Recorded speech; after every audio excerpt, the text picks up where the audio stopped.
My earliest experiences with music was on the piano. I began at the age of 3, and my father was my teacher. But over the first 18 years of my life, I really had to juggle the piano and the cello almost every day. And eventually it started to become a bit of a burden because I had a lot of schoolwork as well. So one day, my piano professor at the time, I swear we are still very good friends, he told me to come back for a lesson when I've practiced the piano. And I guess I just stopped. It's not so much that the cello was my instrument. I would just say that music is what I love. And the more I pursue my goals in music, I find the more it shapes and defines who I am. And I still love it. Regarding the topic of being a soloist or being a part of a chamber ensemble or performing as a part of an orchestra, I mean, that really varies from person to person. I'm not going to say that all musicians should have been experienced in all 3 of these areas, but I mean, one can still learn a lot of different skills and ultimately improve themselves as people if they do. Fundamentally, there are a number of differences between these options, and I mean, such as, for example, budget, the direction, and the result, the final result that you are aiming for. If I could compare it to an industry, a different industry, such as the video computer gaming industry, then it would be, for example, working as an indie developer or as a part of a small studio, or a studio working with a larger publisher.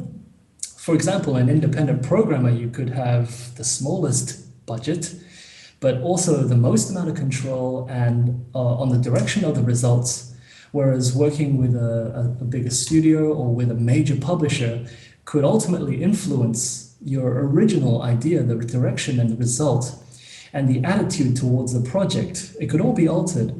But it may have an impact on your budget, if you get what I mean. I think what it really comes down to for a musician is you have to know what it is that you want to do, and whether or not it's more effective to be working together with a smaller team or as a part of a larger company, so to speak. Growing up, I think my parents were very strict with homework as well as music. They wanted the best for me, and now I understand. But at the time, I remember there was a lot of music curriculum going on at Scotch College. In fact, over the age of 14 to 18, I think we traveled every year to a different country. I've been to Zimbabwe. I've seen Victoria Falls, and it was magnificent. I've traveled to Malaysia, Hong Kong, Shanghai, Singapore, Taiwan, all these places, and I've got the Scotch College to thank for that. In 2006, I was the first student to initiate an exchange program between the Melbourne University and the National University of Singapore. I really wanted to go to Singapore because a fantastic cellist by the name of Li Wei Chin, who I knew and sort of grew up with because I studied with his father for quite some time. And so I've kind of known Li Wei when he was about 16, I think it was.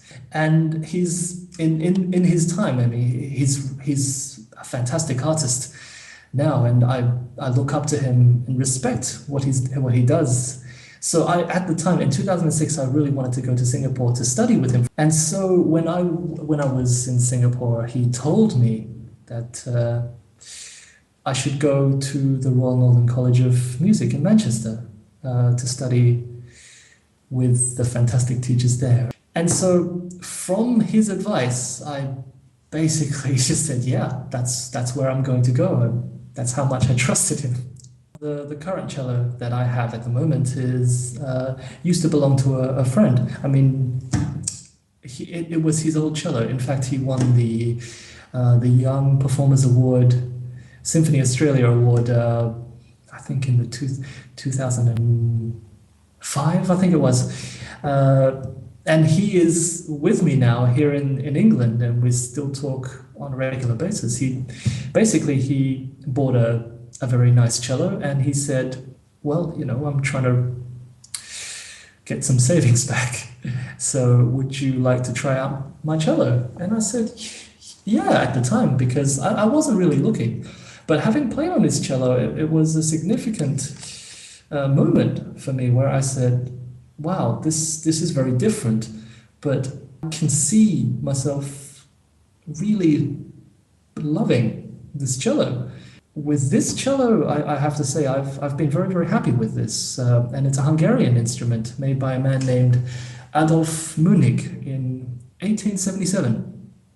Well, I have to say, the only thing that I know for sure, or I hope to be doing, is performing with Yasmin and others, of course, for more people around the world. And I mean, since we're dreaming, in my very own concert hall. Well, at the beginning of 2013, Yasmin Rowe and me applied for a well-known foundation in the UK. The prize, so to speak, was an evening recital at the Wigmore Hall.